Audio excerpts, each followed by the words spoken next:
इसलिए भारत के पहले शिक्षा मंत्री का नाम अगर पूछो तो लोग कहते हैं मौलाना अबुल कलाम आजाद। लेकिन मैं कहता हूं कि मौलाना अबुल कलाम आजाद का नाम अगर आप जानना चाहते हैं तो भाई ये तो पता करो कि मौलाना आजाद का असली नाम क्या था और मौलाना आजाद कहां पैदा हुए थे, कहां से आए थे, उनके बचपन में नाम क्या था, जवानी में नाम क्या था। यह मौलाना अबुल कलाम आजाद की लिखी हुई किताब है।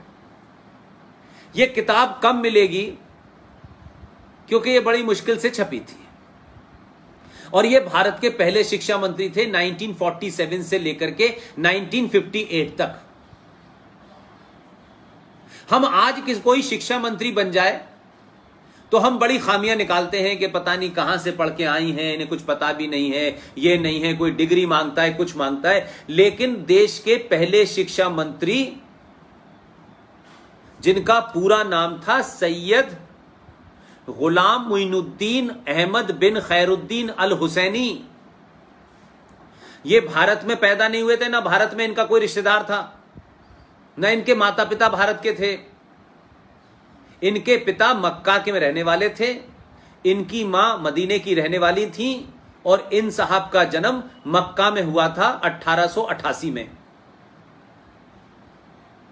ये भारत आ गए 1902 में। पूरी दुनिया की सारी किताबें खंगाल दी। मुझे यह पता नहीं चला आज तक कि ये भारत के पहले शिक्षा मंत्री ऐसा होना चाहिए, कम से कम पढ़ा लिखा हो, कुछ ज्ञान हो। आज तो हम छोटी छोटी बातों पे लोगों से पूछते हैं, लेकिन उस वक्त तो बड़े बड़े ज्ञानी मौजूद थे। लेकिन ये शिक्षा मंत्री न कभी स्कूल गया, न कॉलेज गया, न विश्वविद्यालय गया, ये मदरसे में पढ़े हुए हैं और मदरसे से निकल के मदरसा साहब ये शिक्षा मंत्री बने और 47 से 58 तक रहे।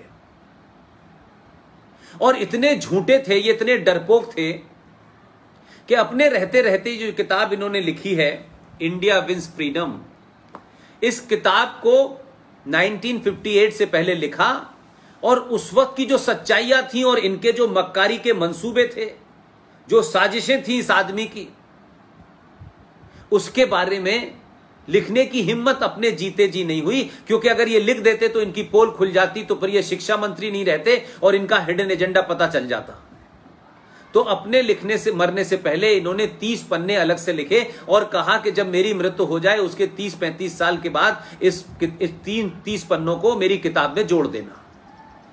वो 30 पन्ने समेत ये किताब मिल गई है मुझे। जो शिक्षा मंत्री अपने जीते जी सच न बोल पाया हो,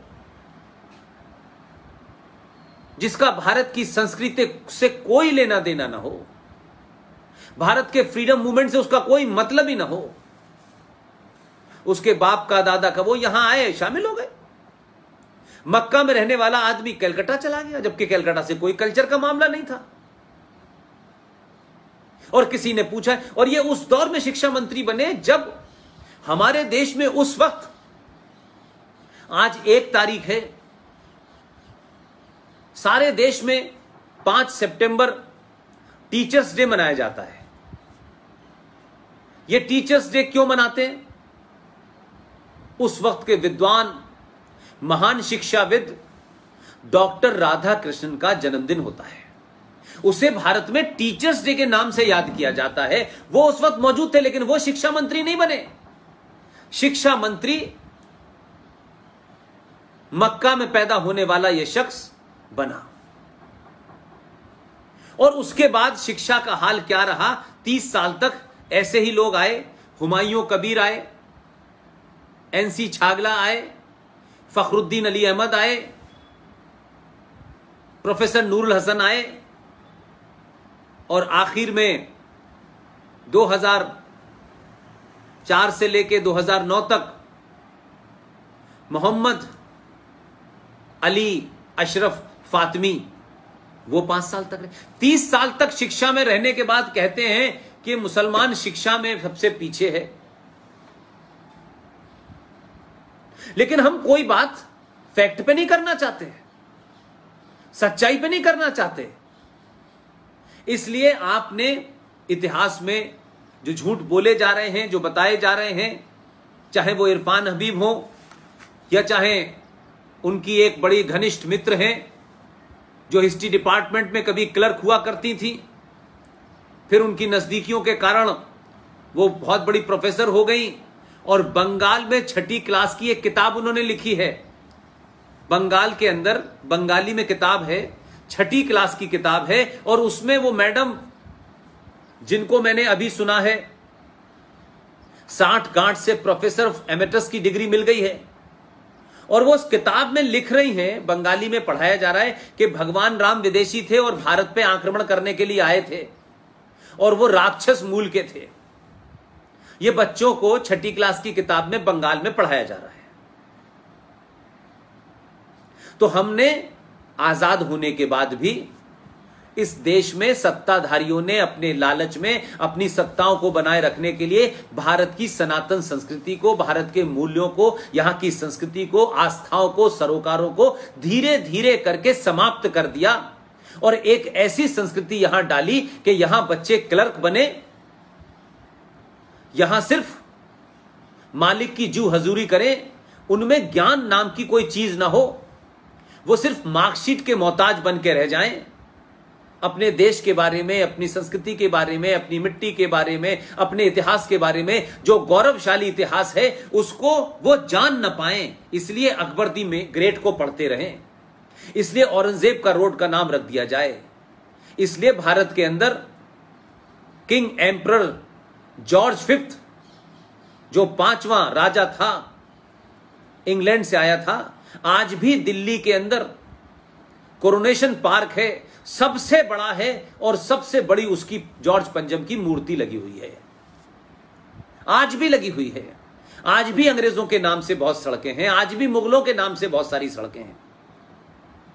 इसलिए आपको बताया जाता है कि वो आक्रांत थे, ये किया, उन्होंने किस तरीके से भगवान राम का मंदिर तोड़ करके बाबरी मस्जिद बनाई, उन्होंने कैसे मथुरा के अंदर मंदिर तोड़ के मस्जिद बनाई, उन्होंने कैसे काशी में बाबा विश्वनाथ, ये सब हमें पता है और दिखाई दे रहा है, लेकिन ये पढ़ाया नहीं जाता, ये बताया नहीं जाता। क्यों? इसीलिए भारत के अंदर भारतीय पैदा नहीं हो रहे हैं, भारत के अंदर अंग्रेजी शिक्षा लेकर के आईएएस और पीसीएस, जिसे व्हाइट कॉलर क्लर्क कहते हैं, वो पैदा हो रहे हैं। न उनका भारत की संस्कृति से कोई इंटरेस्ट है, न सरोकारों से कोई इंटरेस्ट है, उनको सत्ता की जी हजूरी करनी है। इसलिए जब सत्ताएं बदलती हैं तो फर्क कैसे पड़ता है। मैंने बंगाल की आपको उदाहरण दिया, मैं आपको एक महाराष्ट्र का उदाहरण देना चाहता हूं। महाराष्ट्र में 8वीं क्लास की किताब में, क्योंकि वहां सरकार एक अल्ट्रा सेकुलर आ गई है और सरकारों के मजबूरियां देखिए कि कैसे उसमें जिहादी और अंडरवर्ल्ड दाऊद माफिया, हाजी मस्तान, करीम लाला, ये तमाम जो लेगेसी मुंबई में चल रही थी, उन लोगों के लोग सत्ता में बैठ गए हैं, मंत्री बन गए हैं। उन्होंने मराठी में किताब आई है जनरल नॉलेज की, जो बच्चों को 8वीं क्लास में पढ़ाई जा रही है।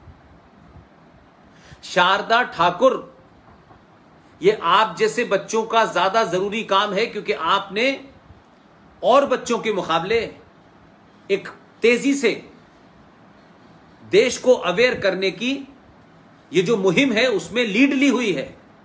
आपको उनका नेतृत्व करना है, आपको उन्हें अपनी लीडरशिप प्रदान करनी है। और ये जो बातें मैं बता रहा हूं, ये इसलिए कि इस पे चर्चा आपके लेवल पे होनी चाहिए। मराठी में जो किताब पढ़ाई जा रही है 8वीं क्लास की, उसमें लिखा हुआ है सरदार भगत सिंह, सुखदेव और राजगुरु, ये 3 नाम हम पिछले 40-50 साल से रोज गिन रहे हैं। युवा थे, 24-24, 23-23 साल की इनकी उम्रें थी, और ये तीनों को एक साथ फांसी पे चढ़ा दिया गया। लेकिन सत्ता में कितने जहरीले, कितने खतरनाक लोग अलग अलग जगह बैठे हुए हैं कि उन्होंने बिना चुपचाप से बताए 8वीं क्लास की किताब में लिखा है सरदार शहीद भगत सिंह, राजगुरु और सुखदेव का नाम हटा करके वहां कुर्बान हुसैन का नाम आ गया है।